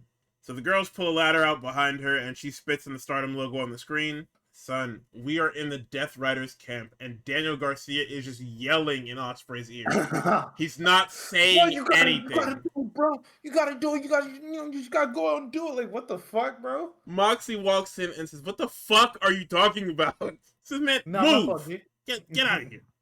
Moxley settles in and he says, "Mark Davis has been taking space in your mind. Those thoughts, discard them forever, right now. He's not a monster, he's Mark Davis. You can beat him, you're going to. That's a different guy. This is a different guy. This guy never wrestled Mark Davis. Indestructible Ospreay in mind and spirit is what you're becoming. Callis is going to have to run you over with an 18-wheeler if he wants to beat you tonight.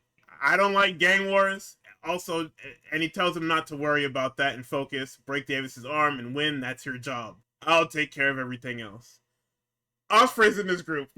Like, yeah. There's no denying it now. We cannot play the fence now. Moxley is literally giving you marching orders. It's done. You are in this group. Callum Newman is going to tear your fucking head off, bro. Hey, let that nigga pull up. Let that nigga try something. You are a Death Rider. I don't give a fuck if you're wearing dark green now or whatever. Nigga, put that Death Rider's hoodie on. Stop playing with me. You're gonna fucking handle you, nigga. Mox then says he doesn't blow smoke up anyone's ass, and that Will is starting to see it. And then he takes everybody else, and they leave Ospreay to warm up. Andrade is in action against a jobber. There's a woman in the crowd. This is the forgotten third Bella, apparently. Pardon? No, not literally, figuratively. Oh, I was about to say, holy Could shit. you imagine? So, it's quick. He hits the faint elbow, he hits the message, and then he gets a 3 count. He gets a mic and says he wants the world title. He watched Roosh. He asked Max if he thinks that he can beat him.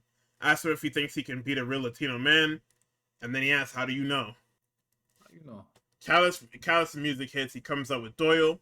He announces the Jet as the newest member of his family.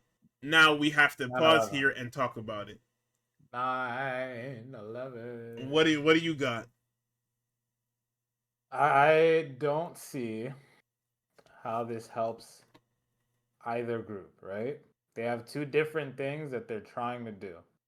The Jet wants to go for higher gold. He wants to be Jet 2 belts. He wants the AEW men's world title, right? Okay. And I see what they're setting up with, right? Because Andrade opened the show with what? He was telling what's his name? Roosh, how they don't want people like us to become the world champion. Go out and do the damn thing, big bro. So obviously Andrade's still going, and he called it out earlier too, right before Kevin Knight got announced as fucking newest member. He was like, he was like, fucking Max, I'm coming for you, nigga. But Kevin Knight is also going for it. So those two are gonna fight at some point because of course, with so many fucking egos in the Don Callis family, they're gonna clash naturally. Hopefully one day Don can figure that part out. But I don't Son, think Okada is the funniest nigga ever. Because if I'm Don Callis, my world title bargaining chip is Okada. But this nigga wants his fucking secondary belt back. Yeah, that's what I thought Don was gonna do. This is the funniest nigga ever said. I thought Don was just gonna send him a max, but apparently fucking not. So they're setting up Kevin Knight versus Andrade Alito somewhere, I guess. Because they're both going for the same thing. So it's like if there's a bunch of niggas in this fucking faction all going for the same fucking thing, why would you introduce another guy after you just had a conflict with two of your guys going for the same fucking thing? Like what sense does that make? Can anybody explain that to me? I don't think anybody can. I can. It's the blue lock theory. I have to fucking make you niggas want to murder each other in order to fucking get my perfect striker. Pretty much, yeah. Well, I make a team of the best wrestlers I make a team of the best wrestlers in the world because they all want to be the best. All right, but if like the blue lock shit is funny because it's the most roundabout way to make a fucking super team. Yeah, it's like I'm gonna take a point. You can't really do this in basketball because the sizes are so vastly different. But it really only works in football, unironically. Like not in American football, but just football in general. Because the idea of football players being within the relative same height, weight range, you can realistically take a bunch of strikers and make them play other positions. And because they have the instincts of a striker, in theory, they are unstoppable. It's like the League of Legends thing, where a while ago, like years ago, LS was like, realistically, you could take a mid laner and put him in. You could hire 5 mid laners to make them play the other roles, and they'd probably be better than most teams with specialists. So I mean, listen, that's just what it is. He wants the most competitive group he can have. So. I mean, I wouldn't do it with a literally open, like, you know how niggas be getting tasks at work, the fucking IT niggas. Yeah. Literally open issue at work, and you know what? I'm gonna add on to this open issue by adding in another nigga. It's gonna be for another one of my members. Yes. So that doesn't, on a Don Callis family side, it doesn't make sense to me. For Kevin Knight as a whole, it doesn't make sense to me because it's like you don't need a mouthpiece in Callis, right? You're not foreign, so Tony Khan should naturally trust you to be on the mic, right? Which is crazy. You have the aura, you have the swag, you have the moveset, you have the you do everything well. Honestly, you don't really need to change much about your character. Niggas are gonna boo you because you killed Darby, and now you have to kill Speedball as well. But like, you don't have to change too much. There's not much that has to be changed. You have the swag, you have the juice, bro. Like, I don't see what being another Don Callis baller does for you. Yes, you're among the greats. It's the Paul Heyman shit, bro. The fucking shadow broker powers. I can skip the line. You can skip the line, but it's like, see, but that I don't even think that's true because it's like, look at Maxwell Jacob Freeman. I understand that guy's like in kayfabe when we do the male AEW wrestler power scaling tier list. And I'm not gonna lie, unfortunately, that fucking Leo Rush match actually fucked everything up. You You're gonna talking hear about me the say, fucking Mark Briscoe one? yes, it fucked everything up. You're gonna hear me say some egregious things whenever we do that. But I look at MJF, and yes, I know he's like literally in the same tier as Kenny, probably second if we had to do it right now, because his powers are insane. Okay, so I can That guy's explain that to you. I can insane. explain to you why MJF has those powers. You ever seen the video of Max saying, "Fire me, you fucking Mark"? Yeah. So after that happened, basically Max was able to in kayfabe and technically in real life, depending on who you ask and whatever, he was able to leverage the idea that he's the hottest free agent and that WWE does want him into having Tony give him one of them fucking you basically own 15% of the company contracts. Like he doesn't actually own the company or anything like that, but it's very much like if he cries enough, he can get his way because that's the type of contract it is. Right, I hear it. So that's why that guy has the power to just say things and they either do or don't happen. But it's like even in the stuff that's not being booked specifically for him, right? Like if we want to look to last year when that guy was wasting my time with Hurt Syndicate bullshit. No, that was crazy. He might be one of the only people to join a faction full of like very protected, very strong niggas and not benefit from it. I don't even think he got anything out of that. I think he lost it was just wasted TV. He lost the match he was going for, and then them niggas kicked him out immediately. So it's like, how are you fucking stronger without a faction? I mean, it happens, but like, that's crazy. There's a faction full of strong niggas. Let me say that. It's what happens. It's what happens when you beat Dragon and you beat Punk. And look at the fucking names that we're talking about. So it's like, all right, if I'm the Jack Kevin Knight, all right, I'm looking at the field of AEW. I'm looking at the strongest niggas around, right? Swear Strickland by himself for the most part. Hangman Adam Page wasn't the elite, but you know when he went on his reign of terror and started killing niggas by himself for the most part.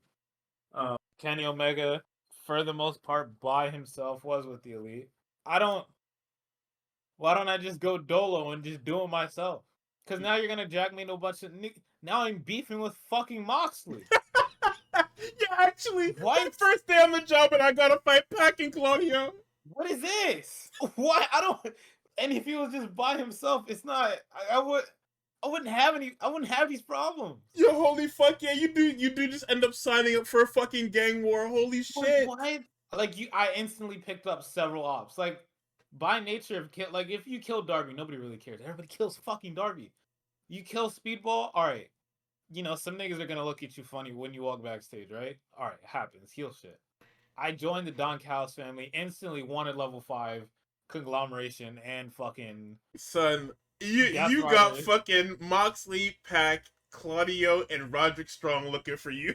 Are you fucking serious? And I'm liable to get punched in my fucking back or have this fucking evil ass enforcer on my back. Oh my god, you technically do get Osprey by proxy now too. Yeah. Holy fuck. Literally, why did my Wanda level just jump like this? I killed like 2 niggas. And now it's like, yeah, now Takeshi's on my head too. Yeah, I mean, you did take that nigga's spot. Don't worry, you get Okada when he's around, and you don't get Okada when you feel like it. You don't get that one either. Nigga, your last line of defense is Lance Archer, fucking Roppongi Vice, and fucking Jake Doyle, nigga. No, sorry, not Jake Doyle. Brian Cage, nigga. What's the fucking speed video? What happened? What happened? What happened? Oh my fucking god, bro! This is crazy. Why? Why did you do this? Yeah, this is a net. You lost everything, bro. So unless you can find a way to hide yourself away and let somebody else take that bullet, you actually signed up for the worst possible shit. Cause you seen what them niggas was doing on Saturday. You seen what happened on Collision. You was there. What happened on Collision, nigga? The enemy team started neglecting the ref, and then Marina Shafir started running uppercuts. What? That was crazy, nigga. What? What the fuck are you talking about? Yo, you should want no parts of the fucking problems in this gang war, man. Maybe you can make the argument maybe the nigga wasn't paying attention, but we know Kevin Knight watches the shows. Talking about some don't let the jet down. Don't let the people down. You're watching the shows. You watch the pre-show, you watch the post-show. You know what happens. You know the Death Riders and what they asked Moxley on commentary on Collision, they were like, yo, so what's with this burgeoning conflict between you and the Don Callis family? Moxley was like, burgeoning? I've been hated them niggas. Like, what are you talking about? You knew what you were walking into. And even then, when you were a good guy, right? Not to say you have to be a good guy. When you were a good guy, you know how this shit goes. You know, you're friends with people. You're friends with all the faces, right? It was just you and Speedball for real, like affiliated. But like then when the ops were good people, you picked up the ops, conglomeration, fucking Swerve and Nana were out there when Swerve decided to be a good guy for a couple weeks, whatever the fuck that was. Niggas was celebrating, everybody was happy. You know, all the faces were together. None of the heels like each other. So you pick an allegiance, like it's really gang warfare. He told you Yeah, it's you really actually gang stepped warfare. into an active war zone. Like, How is this conducive to getting you the world title? I mean, Don Callis is a kingmaker. Omega, Takeshita, Fletcher. Like the track record is there. Like niggas turn into stars when they're under the Don Callis banner. So Was that's what he was wants. was Kenny under Don Callis when he went into TNA and took all this shit? Yes, that's what's standing right You know next to him, nigga. that's different because it's like who in TNA is a problem? That was the problem. Was that he Nobody in walked in TNA, there and just took their shit. is a problem. Like it's I understand like you when you were sat down to sign a contract with him, he was like, "Look at what I did for Omega. Omega was king of TNA. Who the fuck? You Listen, should ask listen, questions. listen. Like nobody is a king of TNA You remember now. last week Like when we talked about Moxie talking about we all have our demons? yeah, Tony Khan was in that TNA shit. I remember you told me that shit was. It was Kenny, it was Callis, and it was Tony Khan on TNA TV talking about, yeah, we bought ad space on your shitty little show. Nigga, everybody is going to hell for that. Oh yeah, for sure. But it's like, why? Don't let him gaslight you like that. You can't let Don Callis talk to you like that. Like technically now, Mexico, you step foot into Mexico, you might have 5 stars. Mystico fucks with Speedball. Fam, I'll fucking kill Mystica. Like, I understand when he went down there, he was technically a bad guy anyway, because that's just dynamic of the companies. But now it's up bigly for you, bro. You better hope that Hechicero is like, don't worry, I got you. Because if he does it, it's Raps, bro. It's Raps. So I don't like the moves to the Don Callis, man. I don't like it. I don't like this fucking my next chapter shit that Kevin Knight is doing, bro. You're good by yourself. Oh, I understand. Swerve is like, you gotta become a killer to win a world title around here. I don't even know if that's true. I don't think. Honestly, Darby kind of snuck that. I mean, him, Hangman, MJF. Darby snuck that nigga. Yeah. Kenny. Kenny's another one. I mean, we saw what happened to Moxley. Granted, Moxley was like 3 world titles in, but still. Yeah, he's always been like that. I mean, I guess he's always been a killer is the point, but like, I don't know. I would have liked to see him at least try to make the shit on his own before eventually being like, I've exhausted every option. This shit's still not working. Let me sign a vet minimum contract with Don Callis. We'll see what it's in for. Look who signed the vet minimum. A rookie signed the fucking vet minimum to join the fucking Celtics and get his ass beat from all sides. To get a ring, bro. Ring chasing. You know what I'm saying? Nigga signed to the Celtics at their peak. I'll take the 5th-year option. This shit is crazy. See, but that's like signing up to play for the Celtics next year if they don't trade Jaylen Brown. It's like, yes, all these niggas are still talented. Nobody fucks with each other. Like, there's no team chemistry. He joined them fucking 08 Celtics after them niggas beat Braun. Oh, nigga, I forgot fucking... I don't know how I forgot Fletcher was still in this shit. Yes? I definitely have 5 stars with Will Ospreay. Yes. I mean, you have 5 stars with Ospreay regardless. Like, yeah, by nature of Death Riders versus Don Callis family, but even if it ends up with Will not becoming a Death Rider, either way, you stand next to that nigga, I'm gonna try to fucking kill you. That shit is so fucking funny, bro. And yes, the niggas that are gonna come to my aid, fucking RPG Vice, fucking Brian Cage, Jake Doyle, Lance Archer just recently got off of shit. Lance Archer. Nigga, Clone is gonna step up and get his head blown off. I fuck with clone, but like, can I get clone and Hechicero? Oh my god, nigga. Oh, A Hechicero's the hologram next is coming if you stay in this group, man. Leave. Oh my god, nigga! Hologram and Speedball my team, nigga. If Hologram and Speedball win the fucking tag team titles, let's go to what's the next segment, bro? Next segment is the damn TNT Championship match. Oh, I've smoked for the niggas in that crowd. Where were we at this week? Was that Richmond, Virginia? Yes, we were in Virginia. I'm gonna keep, and this kind of ties into what I was saying last week about it pisses me off when male wrestlers ain't got no ass. This goes for anybody, right? If you're trying to dance along to the CEO song, you're trying to do the Mercedes Monet dance, you niggas are not doing it right. You niggas are you're not the dance is shaking your hips, all right? It's shaking your hips. It's not shaking your knees. You niggas are going from the knees, all right? It's not working. It doesn't look good. Nobody looks good. It was new, they were confused, but it's still the same dance. She ain't changed it up. It's still CEO. The song sounds better, right? Yeah. No, I don't have an opinion on the song. I mean, it is a bit less shit than the first one, but yeah, nobody can hear that song anyway. I couldn't hear this shit. But anyway, TNT Championship, Speedman Mike Bailey and Kevin Knight. It pretty much plays like the Continental Classic match. They even hit some of the same things like the straight jacket, pinfall, the flamingo driver. They do the sequence that ends in the thrust kick and Knight dodging it. Let's see. We get a tornado from the middle rope by Mike Bailey. Jet tries to go for a flying clothesline and gets fucking anti-aired with a roundhouse. That was insane, bro.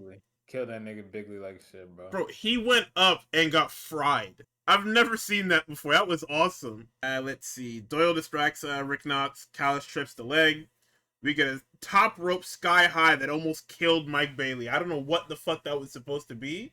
But let's never do that shit again, guys, okay? Huh? I think we're all in agreement. We should never do whatever the fuck that was ever again. I don't give a fuck if it's lost footing or whatever. That was dangerous. Don't do it.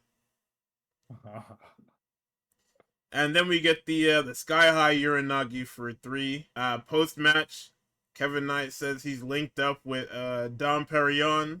It's over, man. He's not leaving this group. No how. He's gonna be a ball licker in 2 weeks. He's gonna be. Dom Perignon was crazy. He's a good talker, man. Okay, man. Let's not. Anyway, he says he's waiting on MJF. Wow. Speaking of ball lickers, we go backstage and we've got Renee with these fucking dogs. They've got 40s, they've got kazoos, the Bucks appear. Nick Jackson says, "What the dog doing?" I hate that nigga. Matt calls Finley the worst Bullet Club leader and Connor's Timu Hangman. He challenges them and then Finley blows them off. Max is enveloped in this fucking ice bath. And he says, "Yo, I'm not giving Mark Briscoe a goddamn thing, and nobody can tell me otherwise." This feeds into the fucking, "I'm not doing it, I don't give a fuck, and there's nothing you niggas to say about it." So next up, we get Alex Windsor in the wild card in the Owen Cup quarterfinals. Windsor is still strong champion, and the CEO is indeed back. And I found out while I was scrolling Twitter while watching the show that this is a gear that's inspired by the Sailor Moon and Chanel collaboration. So not only is it, you know what, I'm just gonna keep talking. So we start off. It's a La Mystica by the CEO. Windsor gets rolled back into the middle, and the hold is reapplied. Let's see. We have a sharpshooter attempted by Windsor. We have the double knees to Windsor draped over the middle buckle for 2. Let's see. Monet hits the 3 amigos. She goes for 2 more, and then Windsor hits the shittiest made in Japan 2. I'm taking all my stocks away. That was crazy. Second row Meteoro by Monet for 2. We get the shitty ass sunset bomb. And then we get a backstabber into the statement maker, and Windsor gives up. So my bracket has exploded. My fucking women's Owen Cup bracket has combusted, nigga. Nigga, not only did Windsor lose, fucking Mercedes was beating the dog Beat the shit out of her, yeah. Holy moly, bro. That's why when I asked you that, why did Tony Khan book this shit like that? I was generally just like, what is his problem? Nah, she need to whoop her like that. Nah, she did. Niggas saying she going back to back, and what the fuck I'm gonna say? Oh There's nothing you can say. Because the CEO is back now, and I don't see anybody beating her. What is in finals gonna be? Athena and Monet again? Or not again, but is that what it is? Because in the top half, it doesn't matter who fucking wins up there. Monet was winning that shit. Like she's like by beating Windsor here, she's automatically seeded into the finals. It does not matter. It's the other half we're waiting on. It's gonna be what, Athena and Sari, which is gonna be awesome. Cool. So let's see. Divine Dominion gets Ty J for the titles on Saturday, and then next week on Summer Blockbuster we're getting Sari and Blue and Strickland and King. Renee is with Callis and Okada. Okada says Takeshi is nothing without the family, and his international title does not belong in a backpack. So, for some reason, they're recapping Big Tom killing Jericho and then the Collision thing. And then we go to, like, the weirdest shot promo ever. Like, the camera is basically in this guy's fucking skull. And he says that Chris Jericho's not here. He's at home because he sent him there. And then he'll keep whooping his ass as many times as he needs to. And in our main event, it's Will Ospreay, it's Mark Davis, it's the Owen Cup semifinals. This is the most ridiculous fucking match I have ever. This is a pay-per-view level fucking match. Like most matches are pay-per-view level, but no, everything that happens in this match is pay-per-view level. This was not supposed to. They should have just saved this for next week. I don't know why we didn't just do this on a Brandon show. I don't know why Swerve and Brody couldn't be on this show. And then, because if we were going to do this, why wouldn't you put this shit called on Summer Blockbuster? This shit is called Summer Blockbuster, and you do a Summer Blockbuster caliber main event on a regular unbranded Dynamite. Fam, who is in these rooms not telling this nigga to pivot? I didn't even know Summer Blockbuster was in 2 weeks. At the time before they would have announced this match being next week. But I digress. Let's see. Ospreay takes the eye patch off. He starts whooping him. Ospreay's Tornado DDT is reversed into an X-Plex on the table. Davis pump fakes the senton and punches Ospreay directly in his head. We get an Oz cutter that's stopped by the chop to the back. A corkscrew kick. Ospreay hits 2 hook kicks, a roundhouse, and a Tatsumaki for 2. Davis gets close your eyes and count to fuck for 2. He tries it on the apron, but Ospreay runs out of it onto the floor. Davis makes it in at 9. We get a Styles Clash for 2. Davis tries an Enziguri. It kills Paul Turner. We get a Hidden Blade with the visual pin. And here come Premium Ball Lickers. I'm sorry for this. It's Beretta and El Clone. They come out to kill Ospreay. Clone and Beretta are going for Strong Zero. And the kids come flying out. It's Yuta, it's Garcia. They come flying out of here to cover these guys. Archer then takes them out. Claudio hits a fucking Shoryuken pose. The pose that Claudio hits is like activating your super in an old Street Fighter game. Oh, yeah. Nigga charged up, bro. I was like, hell yeah. He charged that shit up, man. He hit them ropes, and he hit the springboard uppercut. Oh, man, this shit was tough. He takes his shirt off. He's geeked. Here comes the fucking Skinwalker to hit him with the F5. And Pac appears to save us all from the Skinwalker by hitting with a big combo. Davis takes out Pac. He gets an Oz cutter with the visual pin.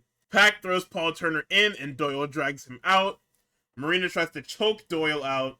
She spits at him. Who? Brian Cage. That's the Skinwalker. Because we talked about it earlier, but it looks like his skin looks like it hurts. That shit looks... Oh, no. What did I say? I said something in particular. I said... Where the fuck did I say this? I have it right here. Where is this shit? Where's the Brian Cage? Oh, no. I said it in the standby. Yeah, here it is. I said Cage looks like his skin hurts. Because he actually just looks disgusting. I'm sorry. I'm not sorry, but I'm sorry. So Cage hits the F5. He's taken out with the Pac combo. Marina chokes Doyle out. She spits at him, and here comes the General. They call him the original Death Rider. Here we fucking go. Why are we starting this? We never had to call this nigga this before. What are we starting? Just you niggas have called him Moxley for 2 years. Just keep calling him Moxley. Or the Death Rider. Why do you have to call him the original Death Rider? Nothing has changed. Look. See, Iggy gets it. ODR1. This shit is fucking ridiculous, bro. Door, man. The forbidden door. No, because what are we talking about? Like, why did we say original? Like, it's a nitpick like shit, but it bothers me so much because it's dumb. It's something that we never had to say before, and I'm not, and I don't understand why we're saying it now. So, we get the paradigm shift, and he and Marina line Doyle over. Pac Moonsault takes the field out, and the Death Riders have equalized, except they haven't, because who slides into this ring but fucking Kyle Fletcher? And according to Twitter, this is Fletcher and Ospreay's shield chair is this fucking screwdriver. But Takesha's here. He gets his hand on Fletcher. Or his hands on Fletcher. Davis now has a screwdriver. And he gets a hidden blade to disarm. Ospreay's the funniest nigga ever, by the way. What the fuck do you mean you use the hidden blade to knock the fucking screwdriver out of this guy's hand? Ooh. And then it's the second one flush. Turner's still out. Bryce slides in, makes the count for 2. Ospreay goes for another one, but gets caught in the Psycho Driver for 2. Ospreay dodges a rebound lariat and is able to go for his normal pin that he usually does, a Stormbreaker of the Styles Clash, or not pin, but the normal float over that he uses either to get Stormbreaker or to get the Styles Clash. And he's able to, instead of, he lands on his feet, and he goes back up and transfers it into, or I guess transmutes it into Death Ground, and it's an immediate tap out. So once again, I implore you, why is this not on Summer? Why was this not on Summer Blockbuster? Does this mean that fucking Bandito is going to make his triumphant return? Is the King of New York coming back next week? Is that what's happening? It has to be, right? Or is this over? Is this done with? Do we know? You know, it is kind of crazy. Swerve could have used Kevin Knight to fight off them niggas.